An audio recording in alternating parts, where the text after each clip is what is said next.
Madame le garde des Sceaux, ministre de la Justice, Messieurs les ministres, chers collègues députés. Madame le ministre, je voterai non contre ce projet d'amnistie parce que je ne comprends pas ce qui motive ce projet. Un coup, on veut nous faire croire que c'est pour réhabiliter les acteurs politiques qui, semble-t-il, ne sont demandeurs de rien du tout. Madame le ministre, je voudrais vous dire, le maire de Dakar que je suis, vous le savez parce que vous avez été mon avocat.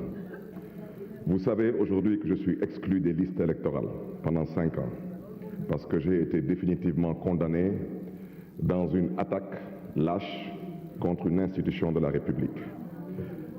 Attaqué avec des vidéos à l'appui, je suis le seul à être jugé, personne d'autre n'est jugé.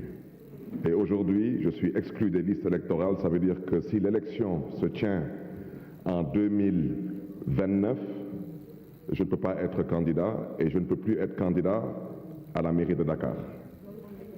Ça veut dire que si aujourd'hui on considère que moi qui suis attaqué dans une institution de la République, je n'ai plus le droit de pouvoir compétir parce que j'ai soi-disant été jugé par des magistrats qui se disent être indépendants, je préfère ne pas commenter parce que je préfère garder mon opinion personnelle. Je pense aujourd'hui, et là je m'adresse au président de la République, qu'on n'a pas besoin d'une loi d'amnistie pour réintégrer les acteurs politiques. Tout ce qu'on a besoin, c'est de modifier quelques articles de la loi électorale. Parce que tout le monde sait que les articles 29, 30 et 57 de la loi électorale ont été des articles à la limite particuliers pour cibler des acteurs politiques et les empêcher de pouvoir être candidats. Donc, je souhaiterais demander au président de la République de bien vouloir reconsidérer sa position. Madame le ministre, je ne partage pas le point de vue de certaines personnes. Je suis un acteur politique, un opposant, j'ai participé à presque toutes les manifestations dites violentes pendant ces 20 dernières années. Je peux vous dire ici que lors de ces dernières manifestations, de mars 2021 à peut-être 2024, j'ai été au cœur de toutes ces manifestations. Aucun leader politique n'a donné d'ordre ou d'instruction pour tuer qui que ce soit dans la rue, policiers comme manifestants. La plupart de ces manifestants, semble-t-il, auraient été tués par balle. Mais si nous devons pardonner, mais disons-nous au moins de la vérité, parce que comment oublier sans savoir? Dites-nous au moins ce qui s'est passé, parce que c'est vous qui avez fait les enquêtes. Comment pardonner sans connaître la vérité? Au moins par devoir de mémoire et par respect à toutes ces victimes. Qu'on se dise au moins des vérités.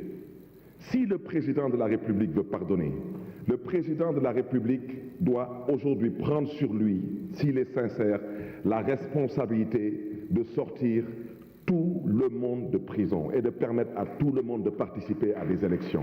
Laissez les Sénégalais juger et voter. Ça ne sera pas la fin du monde.